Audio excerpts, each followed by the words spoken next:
Connor, let me tell you a bedtime story first, okay? Hold on. Hold on. You ready? All right, here we go. Here we go.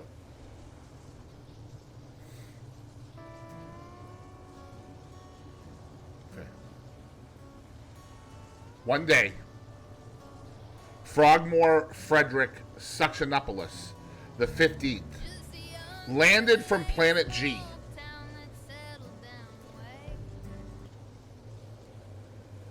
He strode up the driveway and banged on Archie's window. Archie was sleeping. The noise woke him up.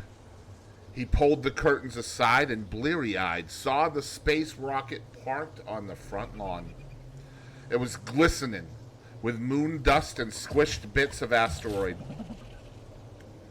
Frogmore Frederick Suctionopoulos the 15th, standing at the window, on the ledge, took off his space helmet and blinked his eyes. He looked almost exactly like a frog, so much that Archie would have thought he was a frog if it wasn't for the fact that he had just come out of a rocket wearing a space helmet, and his rocket had bits of asteroids squished on it. I know.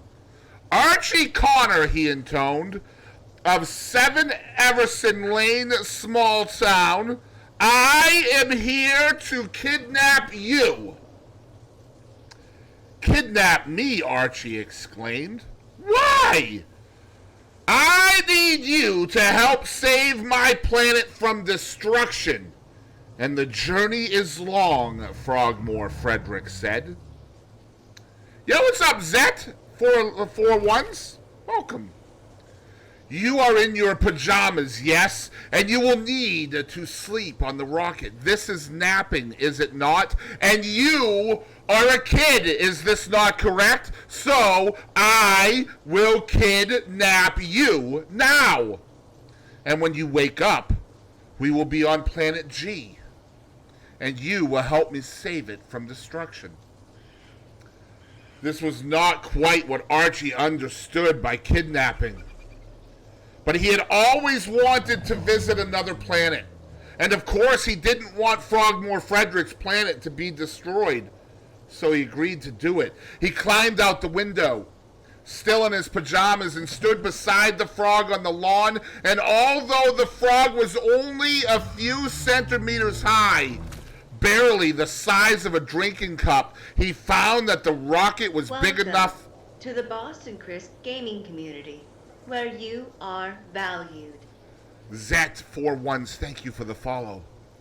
He found that the rocket was big enough for Archie to walk up 3 stairs and seat himself inside in a slick silver pod with a shining seatbelt.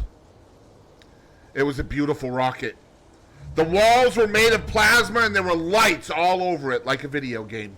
It's true. Frogmore Frederick Suctionopoulos the 15th watched Archie put his seatbelt on and made sure it was attached properly. Then he put on his navigator sunglasses and gave a short nod. Now it is time to nap, he said to Archie. When you wake up, we will be 1 billion trillion light years away. Archie wasn't at all sleepy, but 1 billion trillion light years is a long way away indeed. He somehow found himself asleep before too long at all, and when he woke up, he and Frogmore Frederick were on planet G. Planet G was a funny little planet. They had landed on a kind of beach. There were purple trees and giant black and white fish in the water that periodically leapt from the surf and tried to nip at what looked like lots of tiny insects on the surface of the swell. Archie leaned down and saw they were teeny tiny surfers. Our planet has lots of microwaves, said Frogmore Frederick Suctionopoulos the 15th haughtily. That is what you say when the waves are very tiny, yes? These tiny surfers surf on them, and then the piano tuners try to eat them. Archie could only nod. He supposed it did make sense. Frogmore Frederick blinked his toady eyes. "Now I will dress you in appropriate clothing," he said. He blinked once more. Archie looked down. His feet were now wearing slippers that looked like giant bear paws. Everyone wants bare feet on the beach, do they not? Said Frogmore Frederick. Archie supposed they did. "Would you like a soft drink?" asked Frederick Frogmore then. Archie had been sleeping quite a while, and he did feel quite thirsty, so he nodded. Frogmore Frederick reached into his bag and pulled out a can, but the aluminum melted, and he couldn't hold it. Much like Coolme's penis, it was a bit too soft. "And how about an egg roll?" Archie tried to take it, but it rolled away too fast. Frogmore Frederick didn't notice, though, because he was already striding to a shiny red sports car that was parked under a tree. "Come with me," he said impatiently. "We've got an investigator waiting to meet you." "An investigator?" asked Archie in awe. He'd never met a real detective. The car door opened, and as Archie climbed in, Frogmore Frederick said, "Watch the carpet." A giant fluffy pet poked its head from under the car seat and snapped at him. Archie jumped. Then he looked closer. It was actually a kind of cute panda. "You can pet him," said Frogmore Frederick. So Archie tried. But the panda made a squealing sound and clambered to the back seat, where it sat screeching. Frogmore Frederick sighed. "It's pandemonium! I wish I never bought a car pet at all." The car started up, and soon it was zooming. They went over crazy hills and past fluorescent towns. Frogmore Frederick pointed out the car parks, where racing cars and pickup trucks sprouted like flowers, and the ponds were made of oil. Giant round creatures flew beneath the cars.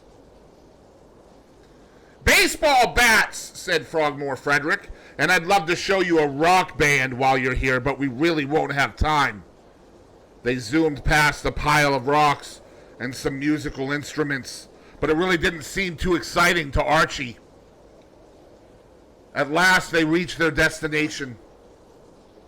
A crocodile, wearing a trench coat, strolled out, holding a clipboard. He was just about to shake hands with Archie when Frogmore Frederick suddenly yelled out, "Duck!" Everyone ducked, but it was just a yellow duck approaching, wearing a scientist's lab coat. "Ah, Quackerjack," said the investigator. "You've come to join us.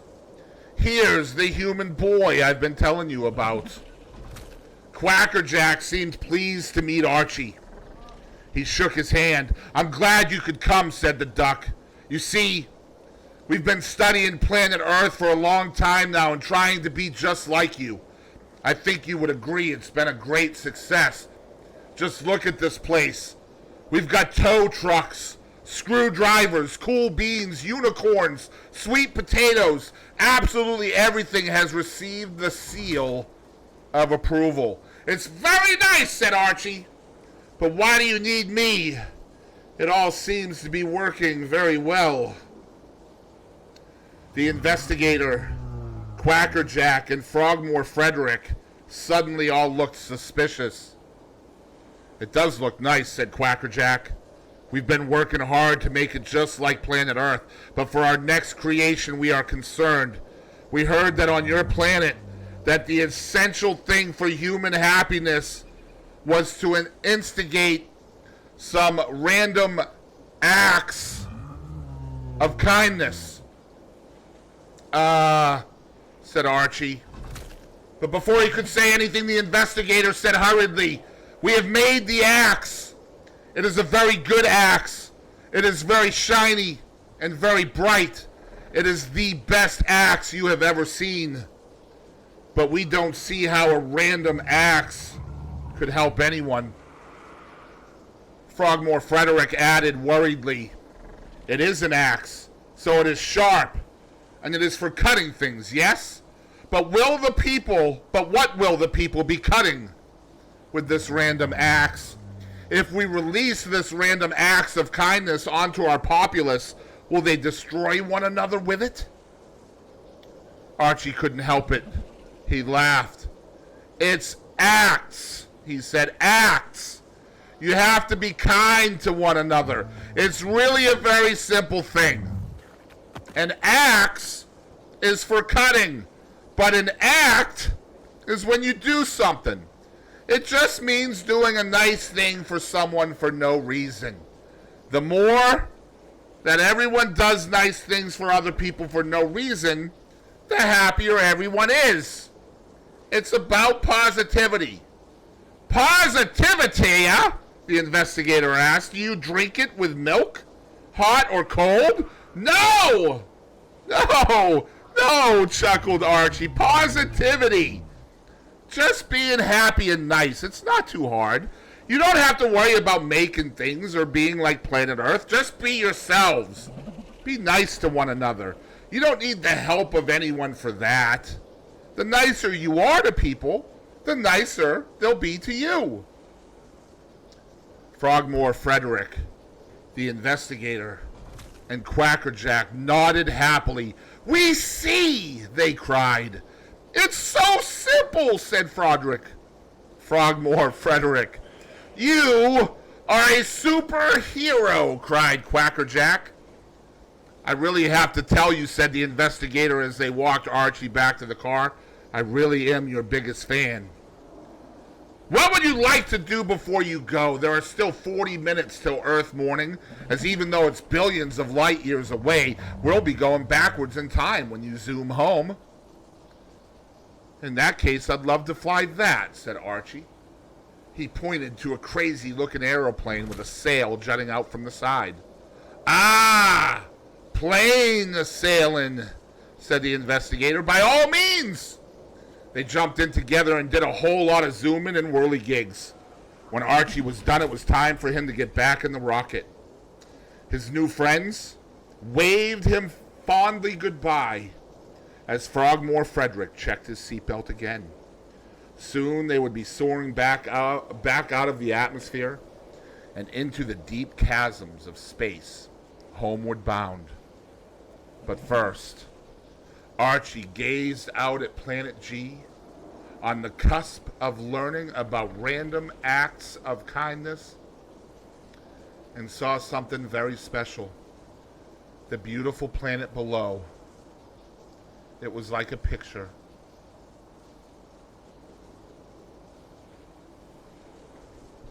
You're welcome. All right, back to the Ark, guys. We'll figure it out.